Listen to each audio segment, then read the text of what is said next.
नमस्कार। रोचक वास्तु के तरफ से आप सभी दर्शक मित्रों को ढेर सारी शुभकामनाएं।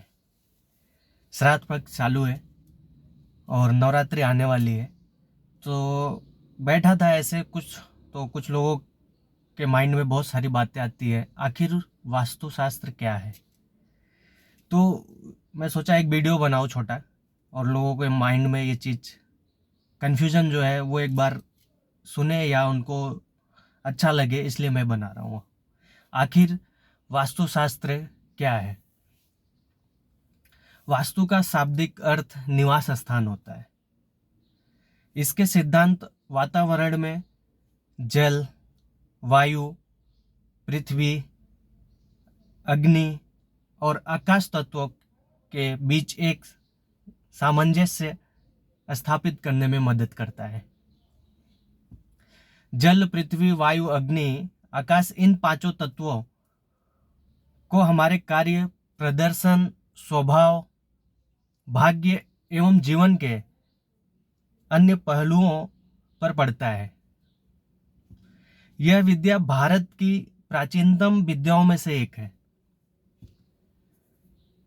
जिसका संबंध दिशाओं और ऊर्जाओं से है। इसके अंतर्गत दिशाओं को आधार बनाकर आसपास मौजूद नकारात्मक ऊर्जाओं को कुछ इस तरह सकारात्मक किया जाता है ताकि वह मानव जीवन पर अपना प्रतिकूल प्रभाव न डाल सके। तो विश्व के प्रथम विद्वान वास्तुविद विश्वकर्मा जी के अनुसार शास्त्र सम्मत निर्मित हुआ था। भवन विश्व को संपूर्ण सुख, धर्म, अर्थ, काम और मोक्ष की प्राप्ति करता है।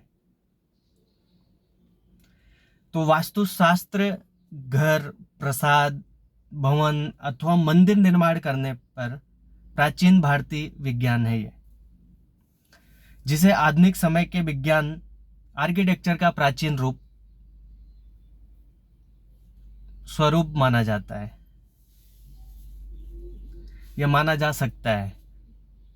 जीवन में जिन वस्तुओं का हमारे दैनिक जीवन में उपयोग होता है, उन वस्तुओं को किस प्रकार रखा जाए, वह भी वास्तु है। वस्तु शब्द से वास्तु का निर्माण हुआ है।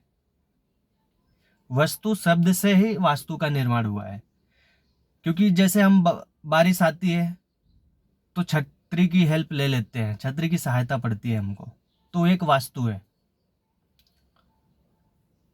जैसे दक्षिण भारत में वास्तु का नींव परंपरागत महान साधु मायन जी को जिम्मेदार माना जाता है, और उत्तर भारत में विश्वकर्मा जी को जिम्मेदार माना जाता है।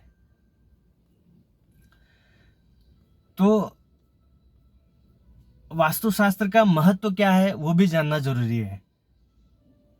वास्तु का प्रभाव चिरस्थायी है, क्योंकि पृथ्वी का यह झुकाव शाश्वत है। ब्रह्मांड में ग्रहों आदि की चुंबकीय शक्तियों के आधारभूत सिद्धांत पर यह निर्भर है और सारे विश्व में व्याप्त है ये। इसलिए वास्तुशास्त्र के नियम भी शाश्वत है। सिद्धांत आधारित, विश्वव्यापी एवं सर्वग्राही है। किसी भी विज्ञान के लिए अनिवार्य सभी गुण, तर्क, संगतता, साध्यता, अस्थायित्व, सिद्धांत परकता एवं लाभदायक वास्तु के अस्थायी गुण है। अतः वास्तु को हम बेहिचक वास्तु विज्ञान कह सकते हैं।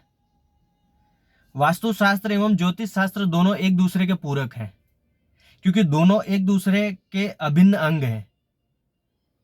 जैसे शरीर का अपने विविध अंगों के साथ अटूट संबंध होता है,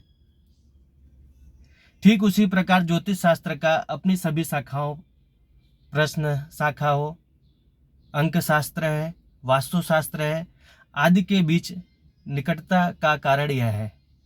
दोनों का उद्भव वैदिक साहित्यों से हुआ है। तो दोनों शास्त्रों का लक्ष्य मानव मात्र को प्रगति एवं उन्नति की राह पर अग्रसर करना है एवं सुरक्षा देना है। तो वास्तु में जैसे वातावरण, जल, वायु, अग्नि, आकाश, पृथ्वी, ये सब तत्वों को मिलके बना है और उसकी ऊर्जा हमको लेनी होती है। तो वास्तु इसमें बताया भी आपको कि एस्ट्रोलॉजी भी साथ में उतना ही अंग है हमारे, जितना महत्व हमारे बॉडी में सभी अंग का है।